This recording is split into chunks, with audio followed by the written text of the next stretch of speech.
The sterile scent of ozone and polished Xylosian marble filled the opulent antechamber, a stark contrast to the cheap synth ale Jacob Wright could still taste from last night's networking opportunity. Jacob shifted his weight, the worn leather of his combat-modded duster creaking softly as his gaze swept the room, cataloging the two stoic, crimson-armored guards and the shimmering energy field that served as a door. Royalty, he thought, a grimace ghosting his lips. Always with the dramatic waiting rooms and the oversized muscle that couldn't spot a real threat if it bit them on their shiny, armored asses. This gig, brokered through a shadowy contact on Neo-Alexandria, promised a payout that could clear his debts and get his aging scout ship, the Nomad, a much-needed engine overhaul, assuming the client wasn't another paranoid noble with delusions of grandeur. He just hoped this Imperial Highness actually needed top-tier private security, and wasn't just looking for an exotic off-worlder to parade around her court before inevitably trying to skimp on the final payment. A low hum intensified, and the shimmering energy field rippled, then dissolved into the walls with a soft sigh of displaced air. A new figure stood in the archway, taller than the Crimson Sentinels, their armor more ornate, etched with intricate silver patterns that seemed to drink the ambient light. This one's helmet was sculpted into a predatory visage, and they gestured with a single, gauntleted hand. Jacob pushed himself off the wall he'd been leaning against and followed, the corridor opening into a chamber so vast his boots made no echo on the dark, polished floor. High above, what seemed to be a living star chart pulsed with distant galaxies. The air here was cooler, carrying a faint, unidentifiable metallic tang. And there she was. Not on a throne, as he'd half expected, but standing near a sweep of armored glass that overlooked a breathtaking cityscape of towering spires and flowing aerial traffic. Empress Thea. She was every bit the 8 feet of height his dossier had claimed, her skin a luminous pale silver that seemed to catch and refract the light from the star chart. Faint, geometric lines of a slightly deeper silver, almost like living circuitry, traced subtle patterns across her high cheekbones and down her neck, disappearing beneath the collar of a regal, yet eminently practical, dark blue attire that looked like it was made for movement, not just display.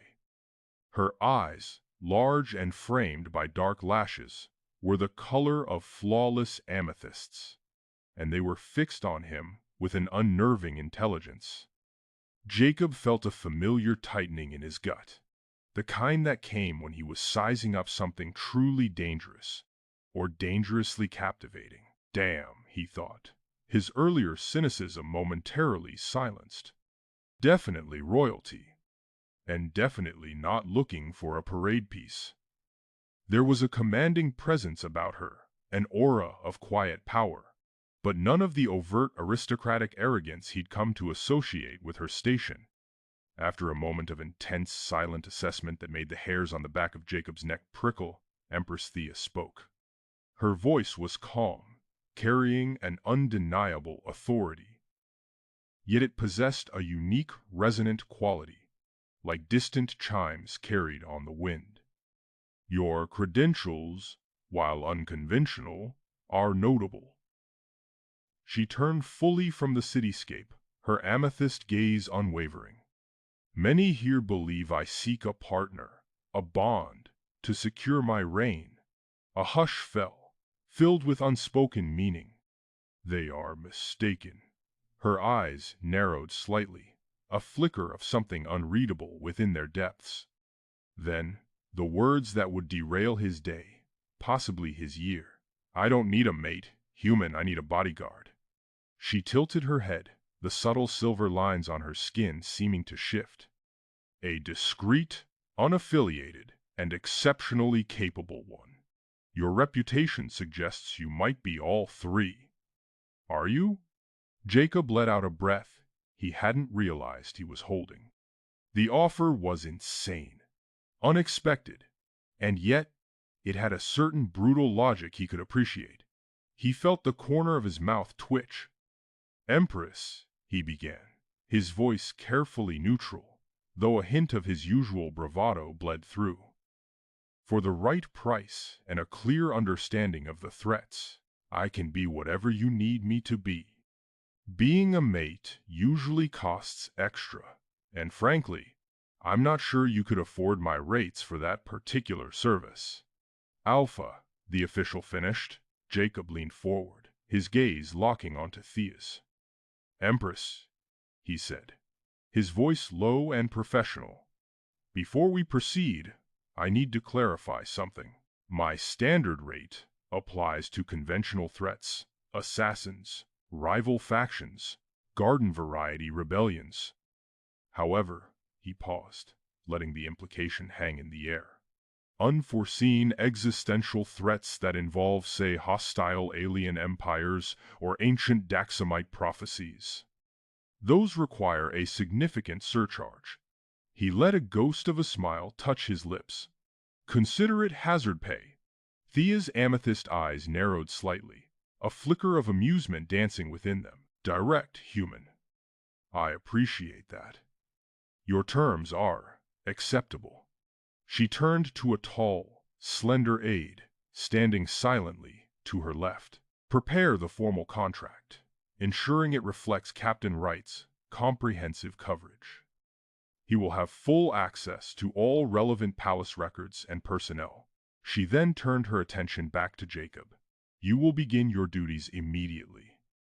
I will personally introduce you to those you will be working with." The first introduction was to Captain Vorlag, commander of the Royal Guard. Vorlag was a mountain of a Daxamite, his crimson armor gleaming under the throne room's light. His face, framed by a rigid helmet, was stern and unyielding. "Empress," he said, his voice a deep rumble that resonated in the chamber, "with all due respect, I must express my reservations about entrusting Her Majesty's safety to an off-worlder. The Royal Guard has served the Imperium for centuries with unwavering loyalty." Thea's voice brooked no argument. "Captain Vorlag, Captain Wright's expertise is supplementary to your own. He will have my full cooperation. I expect you to extend the same courtesy." Vorlag inclined his head stiffly. "As you command, Your Majesty." He turned to Jacob, his gaze cold and appraising. "Human, I trust you understand the gravity of your position. Any deviation from established protocol, any action that endangers the Empress, will be met with swift and decisive correction." Jacob met his gaze unflinchingly. "Understood, Captain. My priority is Her Majesty's safety. Nothing else matters." He didn't add that protocol was often a synonym for stagnation. Next, Thea led Jacob to a private briefing room, the walls lined with holographic displays depicting star charts and strategic analyses. "Captain Wright," she began, her voice losing some of its formal edge, "the threats to my reign are multifaceted. There are disgruntled noble houses vying for power, border skirmishes with the Krill hegemony, and the ever-present danger of internal courtly machinations. But," she paused, her gaze becoming distant, "there is also a deeper concern, one I have not yet shared with my council." Jacob waited, sensing the unspoken weight behind her words. The Krill hegemony. He'd tangled with them before. Ruthless, expansionist, and technologically advanced. A full-scale war with them would be devastating for the Imperium. Thea sighed, the sound barely audible. "I fear a betrayal from within, Captain. Someone close to me is not what they seem." As if on cue, a chime announced the arrival of High Chancellor Xyler. The elderly Daxamite entered the room, his silver robes flowing gracefully behind him. His face, etched with wrinkles, radiated warmth and benevolence. "Your Majesty," he said, his voice a soothing balm. "I trust Captain Wright is settling in well?" He turned to Jacob, extending a frail hand. "Welcome to the Daxamite Imperium, Captain. I am High Chancellor Xyler. I assure you, you have my full support in your endeavor to protect our Empress." But his eyes, Jacob noticed, held a subtle glint of something else, calculation, perhaps, or even suspicion. "Thank you, sir," Jacob replied, shaking his hand. "I value your time. Confidence." Later that evening, Jacob observed Thea during a formal state dinner, the hall glittering with crystal chandeliers and the hushed murmur of polite conversation. The air was thick, with the scent of exotic spices and the subtle hum of energy shields. He noted the unusually tense guards stationed at every entrance, the restricted guest list, and the subtle sweep patterns of the security drones. Something was definitely brewing. His gaze swept the room, cataloging faces, expressions, and subtle gestures. Then he saw him, a server, dressed in the standard palace livery, approaching Thea's table with a tray laden with delicacies. Something about his movements seemed off. A slight tremor in his hand, a forced smile that didn't quite reach his eyes, a bead of sweat trickling down his temple. Jacob's instincts screamed. He moved. Ignoring protocol, disregarding the shocked gasps of the assembled dignitaries, he lunged forward, knocking the server off balance and sending the tray crashing to the floor. He moved swiftly, stepping in front of Thea and the spilled food. "Empress, careful," he said, his hand moving towards the weapon under his coat. Disorder broke out. Guards swarmed the area, weapons drawn. Vorlag's booming voice cut through the din. "Human, what is the meaning of this?" Thea, though visibly startled, remained composed. "Stand down, Captain," she commanded, her voice carrying an undeniable authority. "Captain Wright may have just saved my life." The scattered remains of the dish were quickly gathered and analyzed. The results were chilling. A rare and potent toxin, synthesized with a level of sophistication that suggested access to advanced technology and resources. "Krill," Jacob muttered, his mind racing. This wasn't some disgruntled noble. This was a professional hit. Vorlog, his face a mask of fury, rounded on Jacob. "You acted recklessly, human. You violated sacred traditions. You will be dismissed immediately." Thea rose to her feet, her eyes blazing with righteous anger. "Enough, Captain. Captain Wright acted decisively and saved my life. I will not tolerate this insubordination. He remains my personal bodyguard, and his authority is absolute. Is that clear?" Vorlog, though clearly seething, bowed his head in submission. "Perfectly clear, Your Majesty." Later, in the relative privacy of her private study, Thea turned to Jacob, her expression softening. "Thank you, Captain," she said, her voice sincere. "I suspected something was off, but I lacked firm proof. Your unique approach proved effective." She sighed. "Sometimes I feel bound by the limits of my own resources. They are bound by tradition, by protocol. They cannot see beyond the established parameters." Jacob nodded. "Tradition is a valuable tool, Empress, but it can also be a blind spot." His investigation into the assassination attempt revealed that the server was a recent palace recruit with falsified credentials. His background check was clean, but a deeper dive into his digital footprint revealed encrypted communications with a known Krill operative. Jacob brought his findings to Thea, laying out the evidence in stark detail. "The Krill are escalating, Empress. This wasn't just a border skirmish. This was a deliberate attempt to destabilize your reign." As if on cue, High Chancellor Xyler entered the study, his face etched with concern. "Your Majesty," he said, his voice trembling slightly, "I have heard disturbing reports about the assassination attempt. I must express my grave concerns about escalating tensions with the Krill. Perhaps a more diplomatic approach is warranted?" Jacob's gaze narrowed, his suspicions intensifying. Diplomacy is always an option, Chancellor, but it's rarely effective against those who only understand force. Despite Thea's explicit rejection of a mating bond, several prominent Daxamite nobles began to subtly vie for her attention, offering generous gifts and hinting at future plans at social events. Jacob found himself constantly interposing himself between Thea and these overly persistent suitors, navigating a delicate balance between protecting her and avoiding a diplomatic incident. During one particularly awkward encounter, a powerful duke, emboldened by Synthale, became overly aggressive, attempting to physically restrain Thea. Jacob, acting swiftly, used a non-lethal pressure point technique to subdue the duke, sending him sprawling to the floor. Vorlag, witnessing the scene, exploded in fury. "Human, you have gone too far. You will answer for this." Thea, however, remained calm. "Captain Vorlag, the Duke was behaving inappropriately.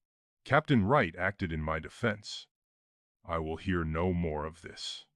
Later that night, Thea summoned Jacob to her private garden, a tranquil oasis filled with bioluminescent flora and the gentle murmur of flowing water. "Captain," she began, her voice permeated with weariness, "I am constantly pressured to secure my reign through marriage. My advisors believe it is the only way to ensure stability and prevent a succession crisis. But I fear being manipulated, being used as a political pawn. I crave genuine connection, not a strategic alliance." Jacob listened, sensing the vulnerability beneath her regal facade. "Then don't settle for anything less, Empress," he said, his voice soft but firm. "Your reign is your own. You have the option to select your own course." Using his keen insight and fresh perspective, Jacob began to notice quiet trends in the group's conduct. Subtle alliances and rivalries that had previously escaped his attention. He identified a faction loyal to Xyler that appeared to be actively undermining Thea's authority, spreading rumors and subtly sabotaging her initiative. He shared his concerns with Thea, presenting his findings with careful detail. "Empress, I think High Chancellor Xyler may not be quite as trustworthy. There is a growing internal threat, a conspiracy that could destabilize your entire reign." Thea listened intently, her expression troubled. "I find it difficult to believe that Xyler, a man I have trusted for so long, could be a traitor. He has served my family for generations." "Trust is a valuable asset, Empress," Jacob replied, "but it can also be a liability. Sometimes the most dangerous enemies are the ones closest to us." Thea sighed, her decision evident in her eyes. "I need proof, Captain. Concrete evidence that can withstand scrutiny. I task you with gathering that evidence. You will have access to whatever resources you require." She paused, her gaze locking onto his. "But be warned, Captain. If you are wrong, the consequences could be dire." As Jacob delved deeper into his investigation, he discovered a hidden communication channel used by Xyler to transmit encrypted messages. The transmissions were short, infrequent, and heavily encoded. But Jacob, using his skills in cryptography and signal analysis, managed to isolate a recurring pattern, a signature that hinted at a clandestine alliance with an unknown party. The game, it seemed, was afoot. "Be whatever you need me to be. Being a mate usually costs extra, and frankly, I'm not sure you could afford my rates for that particular service." Thea's lips quirked, a fleeting hint of amusement in her molten amethyst eyes. A mercenary with a sense of humor. Refreshing. Very well, Bodyguard. I accept your terms. Your enhanced access protocols will be activated immediately. You will have unrestricted access to my personal security feeds, my schedule, and the palace archives. I expect you to use them. Jacob inclined his head, the worn leather of his duster creaking softly. Understood, Empress. First order of business. A thorough audit of your current security. No offense to your royal guard, but I've seen better organized sand flea circuses on the outer rim. Thea's gaze hardened, a flicker of something akin to anger crossing her face. Commander Foreleg is dedicated. But his methods are, perhaps, predictable. Begin with High Chancellor Xyler. He oversees all palace security protocols. Jacob raised an eyebrow. The same High Chancellor who looks like he's been sucking lemons since the dawn of time? Sounds like a fun guy. He paused, his expression turning serious. Enhanced access means access to everything, Empress, including financial records. Thea hesitated for a fraction of a second, a subtle tightening around her eyes. That will not be necessary. With all due respect, Empress, Jacob countered, his voice firm but respectful. If someone's planning to stick a knife in your back, there's usually a paper trail. I need to see it. Thea studied him for a long moment, her gaze intense and unwavering. Finally, she nodded. Very well, but tread carefully right. Xyler is a powerful man. He has served my family for generations. 1. Jacob, using his enhanced access, began a discreet investigation into Xyler's financial records, discovering a series of unusual transactions with shell corporations registered on Krill-controlled worlds, providing initial evidence. The hum of the Daxamite financial network filled Jacob's ears as he navigated the complex algorithms. The datapad felt cool beneath his fingertips, the information scrolling across the screen in a language that was both elegant and brutally efficient. He bypassed several layers of security, his fingers flying across the interface, a skill honed during years of Black Ops missions. Finally, he found it. A series of coded transfers to shell corporations registered on Krill-controlled worlds. Krill? What's Xyler playing at? He thought, a knot forming in his stomach. 2. Jacob intercepted a coded message intended for Xyler, using his human ingenuity to partially decipher it, revealing references to Project Nightingale and a planned market disruption hinting at a larger scheme. The next day, while monitoring the palace's communication channels, Jacob intercepted a coded message intended for Xyler. It was encrypted using a complex algorithm, but Jacob recognized traces of old Terran Alliance encryption methods. He worked tirelessly, fueled by synthcaf and a growing sense of unease, comparing the code to fragments he remembered from his past. Damn alien Sudoku, he muttered, running a hand through his hair. Finally, he cracked a portion of the code, revealing references to Project Nightingale and a planned market disruption. The rest remained frustratingly opaque. 3. Thea, facing pressure to find a partner, reluctantly agreed to attend a formal matchmaking event. The pressure from the office grew. Each day brought new requests, new ideas, new implied concerns. Thea, weary of the endless political maneuvering, reluctantly agreed to attend a traditional Daxamite bonding ceremony. The opulent setting of the grand hall felt suffocating. The air was thick with the scent of exotic incense, and the chanting of the priests echoed off the vaulted ceilings. Thea, dressed in a shimmering gown of spun silver, felt like a prisoner in her own palace. This charade is suffocating, she thought.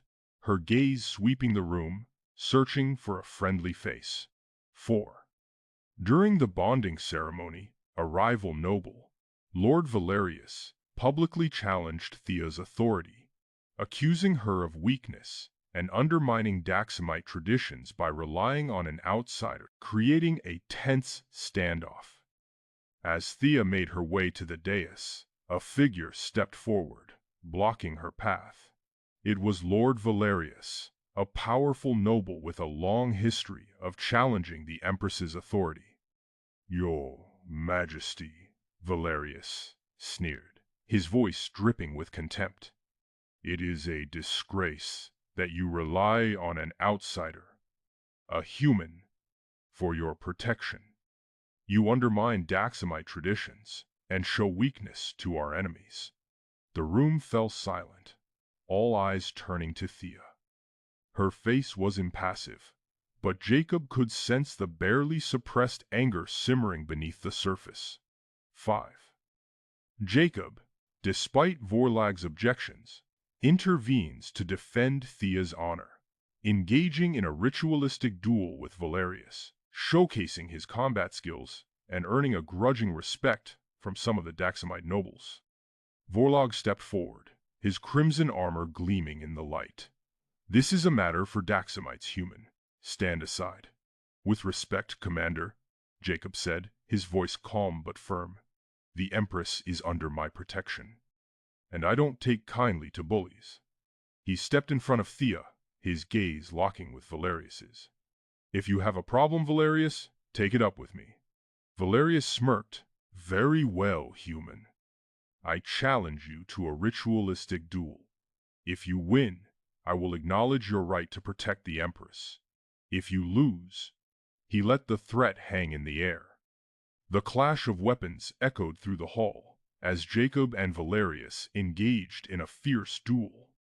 Jacob, though untrained in advanced fighting styles, used his quickness, fast reactions, and past experience in tight, close fights. The roar of the crowd was deafening as he parried Valerius's attacks, his sweat dripping onto the polished floor. 6. Thea, impressed by Jacob's courage and loyalty, privately thanks him for his support, admitting her fear of being forced into a political marriage and revealing her desire for a genuine connection, deepening their bond. Later that evening, Thea summoned Jacob to her private chambers. "Thank you, Wright," she said, her voice soft. "You did not have to defend me." "It was my job, Empress," Jacob replied. But he knew it was more than that. Thea sighed. "It is not easy being Empress. Everyone wants something from me. A title, a favor, a political alliance. They want me to marry, to produce an heir, to secure my reign. But I fear being forced into a loveless marriage. I desire a genuine connection, something more than just political expediency." Her words hung in the air, a silent invitation. 7. Jacob, while investigating a potential security breach in the palace archives, discovers a hidden chamber containing ancient Daxamite artifacts, including a device that amplifies psychic abilities, raising questions about its purpose. The next day, Jacob investigated a potential security breach in the palace archives. He followed a faint energy signature to a hidden chamber, concealed behind a false wall. The air inside was thick with dust, and the room was filled with ancient Daxamite artifacts. In the center of the chamber stood a device of intricate design, humming with a low, almost imperceptible energy. It was a psychic amplifier, a relic from a forgotten age. The dusty atmosphere tickled his nose, and the eerie glow of the artifacts sent a shiver down his spine. What was this thing for? 8.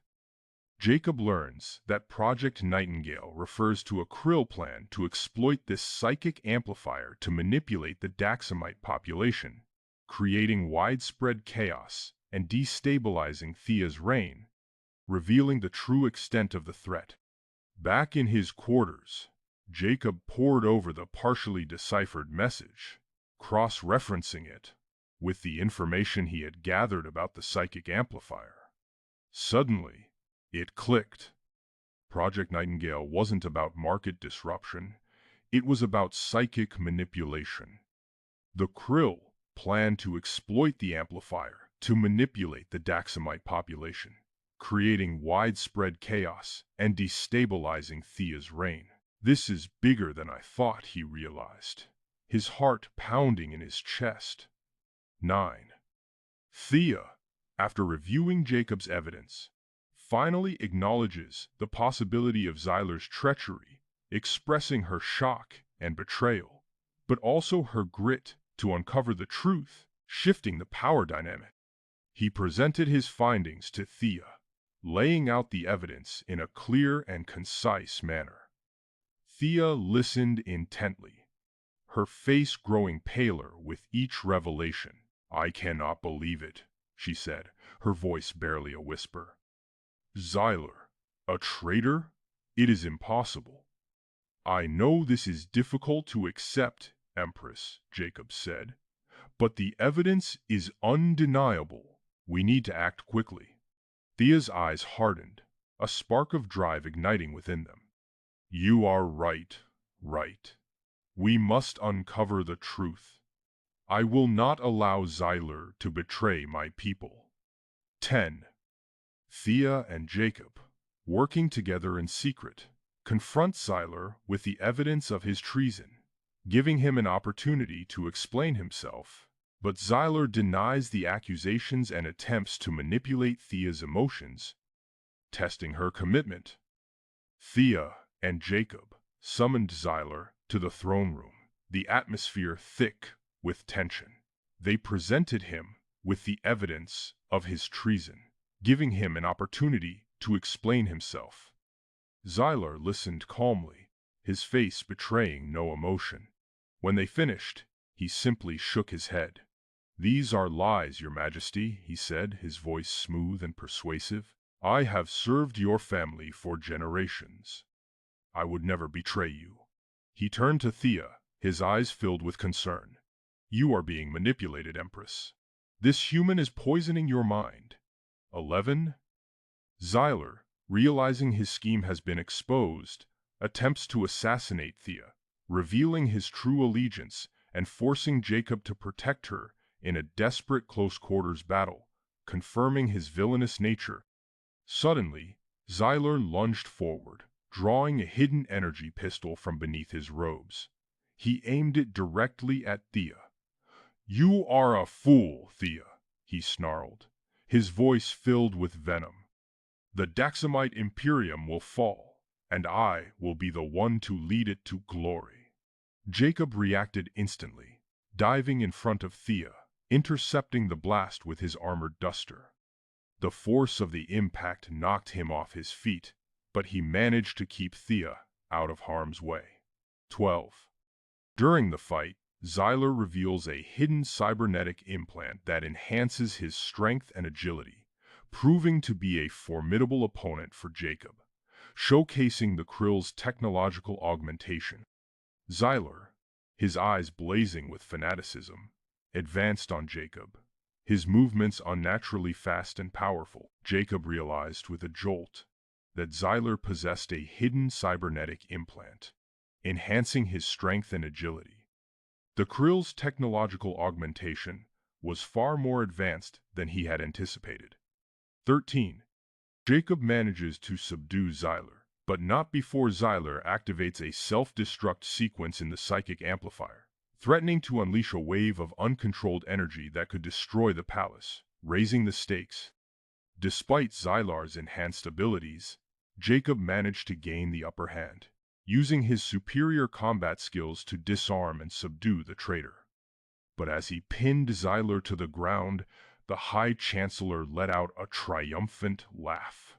"It is too late, human," he cried. "I have already activated the self-destruct sequence in the psychic amplifier. The palace will be destroyed, and the Daxamite Imperium will fall." A rising hum filled the air, and the lights flickered ominously, 14. Thea, using her innate psychic abilities, attempts to contain the energy surge, but she is overwhelmed by its power, requiring Jacob to assist her, leading to a moment of intense physical and emotional connection.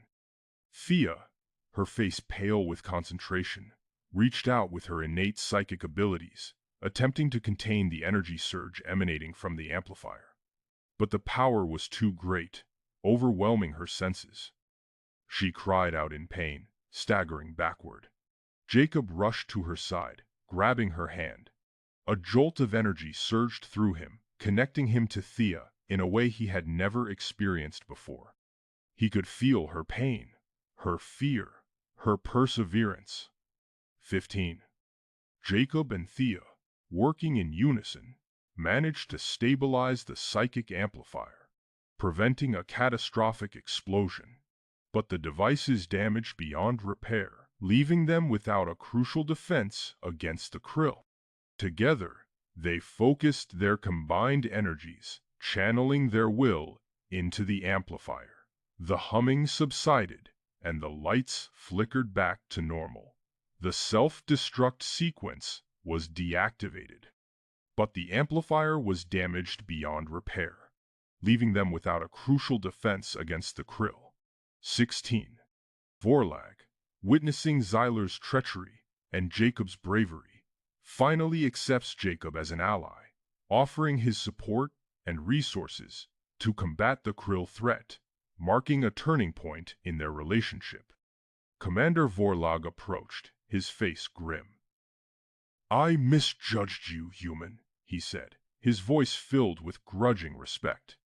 "Zyler's treachery has opened my eyes. You have proven your loyalty to the Empress. I offer you my support and the resources of the Royal Guard to combat the krill threat." 17.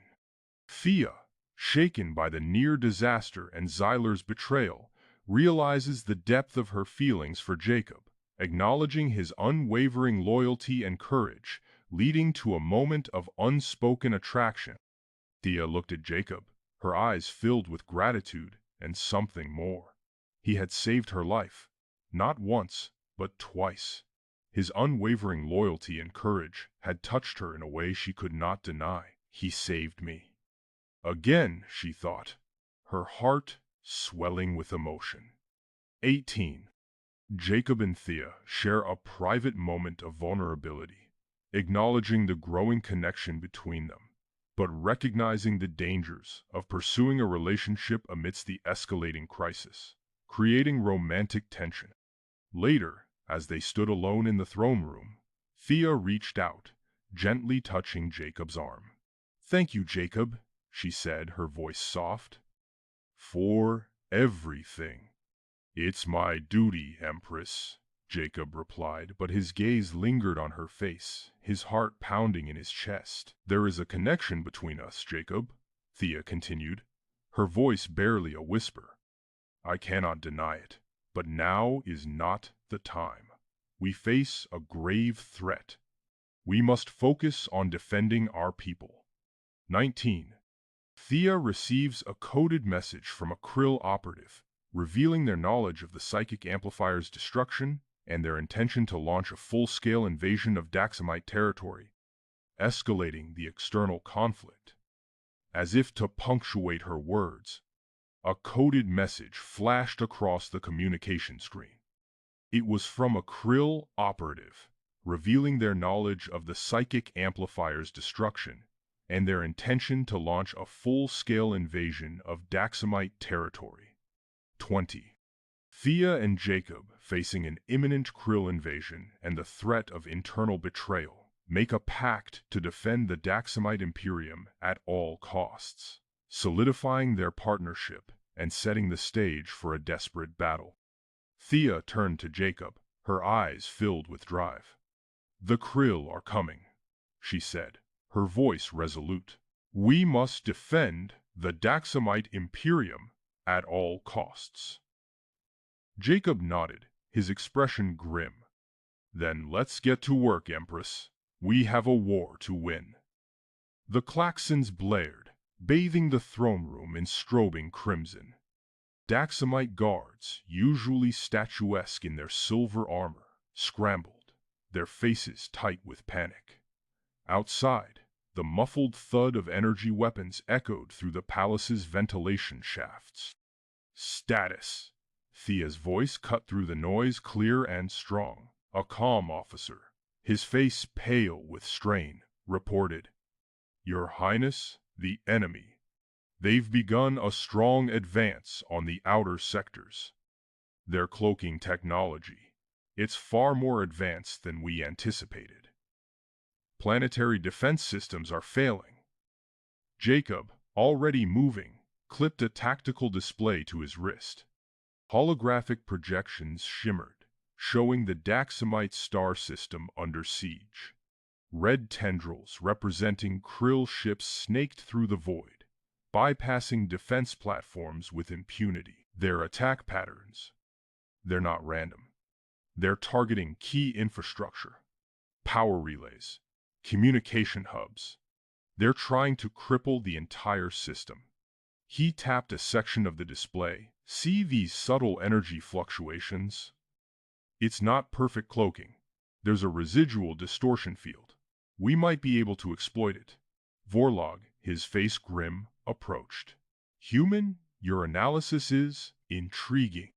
But the Royal Guard has protocols. Protocols that are getting your colonies vaporized," Jacob snapped, not bothering to lower his voice. "With respect, Captain, your protocols need an update. I can adapt Daxamite sensors to detect those fluctuations. Create a localized counterfield. It's a long shot, but it's better than waiting to be overrun." Thea's gaze flickered between them, assessing. "Do it right. Captain, allocate him the necessary resources. Now." Vorlag's lips pursed, but he bowed, stiffly. "As you command, Your Highness." He shot Jacob a look that promised retribution later. Hours blurred into a frantic race against time. Jacob, fueled by synthcaf and adrenaline, barked orders at Daxamite technicians, modifying sensor arrays with human ingenuity. He was a whirlwind of activity, ignoring the disapproving stares of the traditionalists who saw him as an interloper. Vorlag, surprisingly, proved to be a capable, if grudging, assistant, his tactical expertise complementing Jacob's technical skills. The initial results were mixed. Over one.com channel, a colony reported success. "We're detecting them. The modified sensors are working. We're engaging the enemy." But on another, static, silence. The krill were still slipping through. Thea, her face etched with worry, addressed the Daxamite High Council via hologram. Her voice was calm, regal, but Jacob could see the strain in her eyes. "People of Daxam, we face a challenge. The krill hegemony has launched an unprovoked attack. But I assure you, our defenses are strong. We will not yield. We will not break." She omitted the fact that those defenses were currently being held together with human ingenuity and a prayer. Then came the priority alert. An opposing force was targeting the Viridium Research Facility, a key installation vital to Daxamite technological advancement.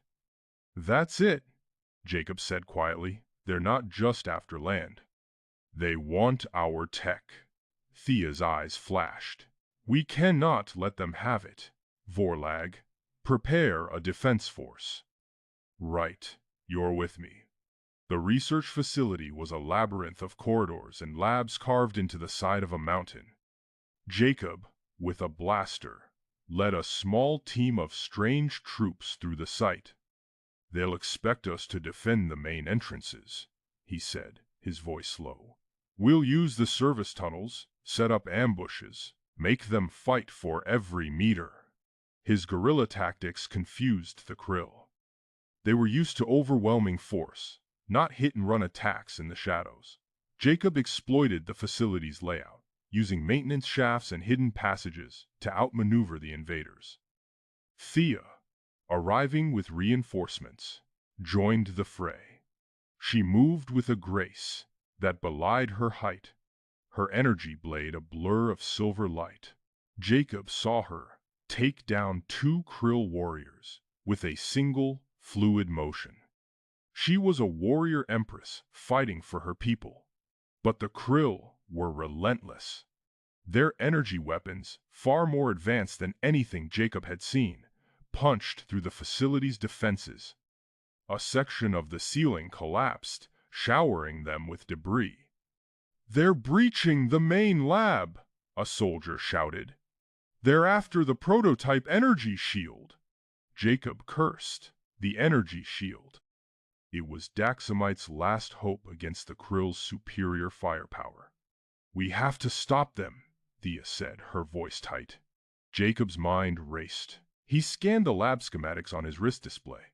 The shield. It's powered by a massive energy core. If we overload it, it would destroy the facility. Thea finished, her voice barely a whisper. It would also fry every krill in a 5-kilometer radius, Jacob countered. "It's a risk, Your Highness, but it's the only way to be certain they don't get their hands on that shield." Thea hesitated, her face a mask of conflicting emotions. The fate of the research facility, the lives of her soldiers, the future of her people, all weighed on her decision. "Do it, right?" she said finally, her voice firm. "Overload the shield." Jacob didn't waste a second. He accessed the shield's control panel, inputting the overload sequence. Alarms blared, bathing the lab in red light. "Everyone, get out!" he shouted. "Now." The energy shield hummed, then vibrated violently. A blinding flash erupted, followed by a deafening roar. The facility shook as if hit by an earthquake. Then silence. The krill attack had been repelled. But the facility's power grid was offline, plunging the area into darkness. Emergency lights flickered weakly, casting long, distorted shadows. Jacob stumbled through the debris, his ears ringing. He found Thea leaning against a wall, her armor scorched, her face smudged with dirt. "Are you all right?" he asked, his voice hoarse. She nodded slowly, her gaze meeting his. "We did it, Jacob. We stopped them." For a long moment, they simply stood there, sharing the exhaustion and the relief, the weight of responsibility and the triumph of survival. Their shared vulnerability was a palpable thing, a bond forged in fire. Vorlag approached, his face grim. "Your Highness, the facility. It's heavily damaged. And there are whispers. The Council. They question your judgment, your reliance on the human." Thea sighed, her shoulders slumping slightly. "Let them whisper, Vorlag. We will deal with the Council later." Jacob frowned. "What whisper? What's going on?" Thea hesitated, then said, "There are those within the High Council who believe I am not strong enough to rule. They seek to destabilize my reign, to seize power for themselves." "And the krill attack?" Jacob prompted. "It was orchestrated," Thea said, her voice low, "by a faction within the Council. They saw an opportunity to weaken me, to create chaos and seize control." Jacob's teeth clenched. "Traitors. Within our very system." Thea looked at him, her violet eyes filled with a worry that belied her strength. "I am surrounded by rivals, Jacob. Near and afar. I do not know who to trust." She paused, her voice barely a whisper. "Sometimes I doubt myself. I wonder if I am strong enough to lead." Jacob stepped closer, his hand instinctively reaching out to touch her arm, then hesitating. He looked into her eyes, seeing the fear and the doubt, but also the unwavering strength that had drawn him to her in the first place. You are strong, Thea, he said, his voice firm. Stronger than you know. And you're not alone. I'm here. I'm not going anywhere. I will stand by your side, no matter what. His words, simple and direct, seemed to steady her. She straightened her shoulders, her gaze hardening. Thank you, Jacob. Suddenly, the emergency lights flickered violently, then died, plunging them into complete darkness. A new alarm blared, different from the others, more urgent, more terrifying. Report, Vorlag shouted. A comm crackled to life. Your Highness, we are under attack. The Krill, they've bypassed the outer defenses. They're inside the palace. Thea's eyes widened in alarm. How is that possible? We don't know, Your Highness. They're cloaking technology. It's unlike anything we've ever seen. They're everywhere. Thea drew her energy blade, its silver light cutting through the darkness. Then we will meet them head on. Vorlag, rally the remaining forces. Right, with me. They moved quickly through the darkened corridors, the sounds of battle echoing around them. The palace, once a symbol of Daxamite power, was now a death trap. As they rounded a corner, Jacob saw a section of wall that seemed different. Older, he ran his hand along the surface, feeling for irregularities. This isn't original construction, he said, his voice low. This is a hidden passage. He pressed a section of the wall, and with a grinding rumble, a section of the stone slid aside, revealing a dark, narrow tunnel. Where does it lead? Thea asked, her voice barely audible above the sounds of fighting. Jacob shrugged. I don't know, but it's got to be better than staying here and waiting to die. He grinned, a flash of human bravado in the darkness. Besides, I've always wanted to explore a secret passage. Jacob cursed, the metallic tang of blood filling his mouth as he spat. The hidden passage had led them exactly where they needed to be, deep within the palace's ancient core. But the sight that greeted them was grim. Scorched conduits snaked across the walls, their once vibrant Daxamite blue now dulled and sparking erratically. The air crackled with unstable energy. Sabotage, Thea stated, her voice tight. The Krill must have anticipated this. Inoperative, Vorlag confirmed, his face grim as he surveyed the damage. The palace's energy shield is compromised. Jacob ran a hand along a conduit, feeling the residual heat. These conduits, they're powered by Daxamite bioluminescence, right? Like a giant, city-sized heart bond amplifier? Thea nodded grimly. It was designed to protect the palace from any threat, internal or external. But without it, those Krill bastards will be landing troops in the throne room, Jacob finished. He straightened, a spark of stubborn persistence in his eyes. I might have an idea, a long shot. But it's better than waiting to die. He gestured to the damaged network. These conduits are still intact mostly. We reroute the energy flow, create a localized surge. Enough to fry their tech, maybe even push them back, Vorlag scoffed. Reroute energy through a damaged system? Human, that's madness. We'll overload the entire network. Destroy the palace. It's a risk, Jacob conceded, but it's the only play we've got. I know Terran military energy grid tactics. These conduits, they're not so different. I can do this, but I need time. Thea studied Jacob's face, seeing the unwavering perseverance in his eyes. Do it, she commanded, her voice ringing with authority. Vorlag. Secure a position. Buy him the time he needs. I trust your judgment, Jacob. Vorlag, though clearly skeptical, bowed his head. As you command, Your Highness. He turned to his remaining guards, Daxamites. To me, We will hold this line.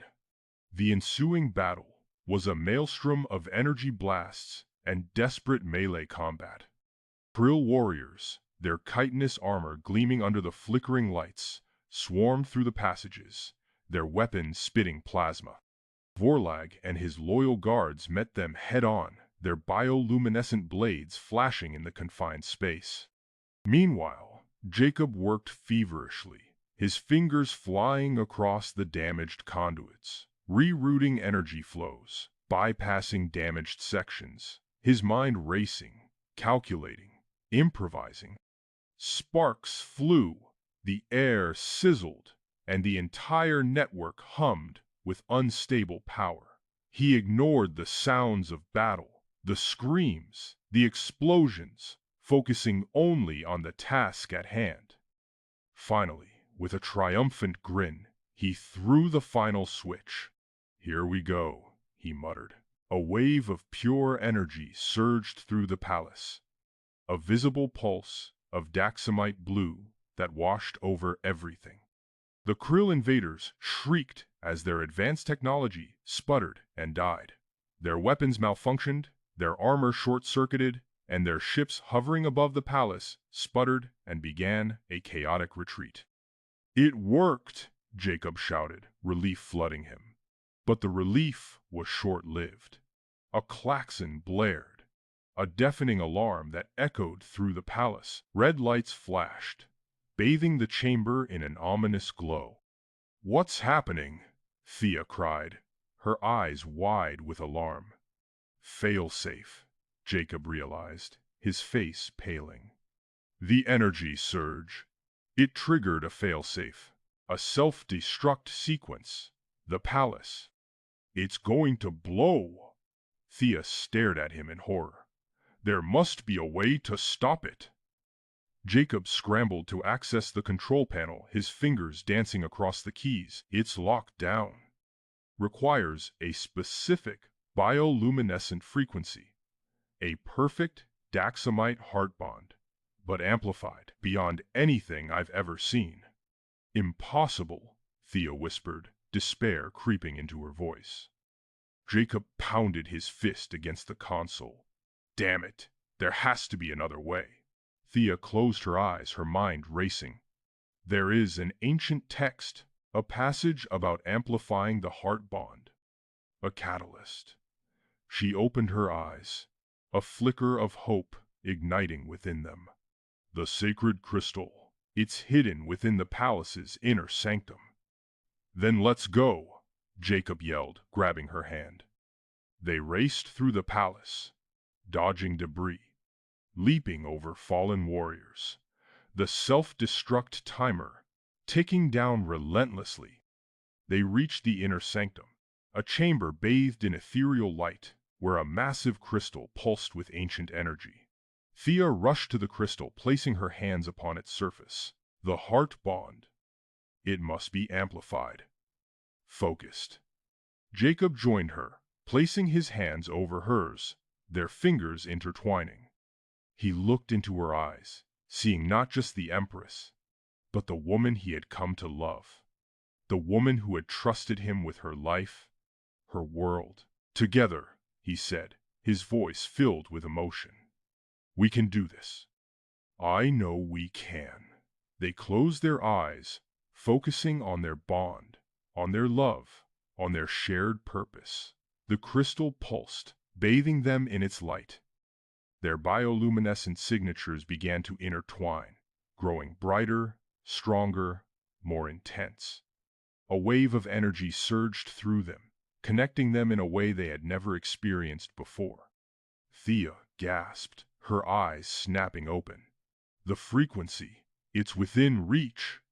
She reached out, her hand trembling, and touched the control panel. The self-destruct sequence flickered, sputtered, and died.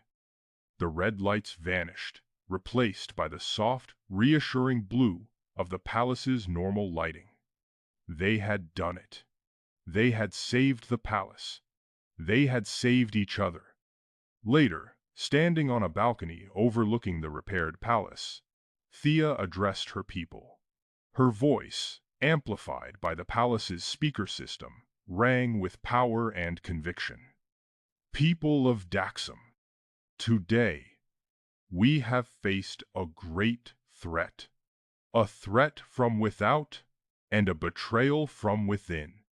The High Council faction, led by Xyler, sought to overthrow me and deliver our world to the Krill hegemony. A murmur of shock and outrage rippled through the crowd. But they failed, Thea continued, her voice rising. They failed because of the courage and loyalty of those who stood against them. And they failed because of a bond, a connection that transcends species, that transcends tradition, that transcends all boundaries. She paused, her gaze sweeping over the crowd, before settling on Jacob, who stood beside her. I speak, of course, of my bond with Jacob Wright, the human who saved our world. Silence fell over the crowd, a stunned, expectant silence. Many of you, Thea continued, her voice unwavering, have questioned my choice to welcome an outsider into our circle. Many of you have assumed that I sought some advantage, a beneficial arrangement. But I tell you now, I seek something far greater. I seek a partner, a confidant, a love that is based not on duty or tradition, but on mutual respect and affection. She turned to Jacob, taking his hand in hers. Therefore, I declare before you all that Jacob Wright is my chosen consort. He will stand by my side, not as a pawn in a political game, but as my equal, my lover, my protector. A collective gasp swept through the crowd, followed by a hesitant, then thunderous applause. Thea had defied tradition, she had challenged expectations, and she had chosen love over politics. Months later, in their private chambers overlooking the rebuilt palace, Jacob and Thea stood together, watching the Daxamite sun set over the horizon. The chamber hummed softly, filled with the gentle scent of Daxamite flora and the comforting presence of their shared bond. "Remember our first meeting?" Jacob asked, a teasing glint in his eyes. "The Bodyguard contract? Seems like a lifetime ago." Thea chuckled, leaning against him. "You turned out to be much more than I bargained for, human. Is that a complaint, Your Highness?" "Hardly," she said, her voice soft. "I am forever in your debt, Jacob. You showed me that there is more to life than duty and tradition. You showed me the strength in vulnerability, the power of connection." Jacob wrapped his arms around her, pulling her close. "I found a purpose here, Thea. A home. Something I never thought possible. I love you." "And I love you, Jacob," Thea replied, her voice filled with emotion. "And because of our love, because of our bond, I have initiated diplomatic talks with other alien species to promote peace, understanding, and cooperation throughout the galaxy." As they embraced, their bioluminescent signatures intertwined, creating a radiant display of interspecies harmony, a symbol of hope for the future, a testament to the power of love. The palace crystals sang with their bond. Thea looked up at Jacob, her eyes shining with love and persistence. "It's just the beginning," she whispered. Jacob smiled, pulling her closer. "Wouldn't have it any other way."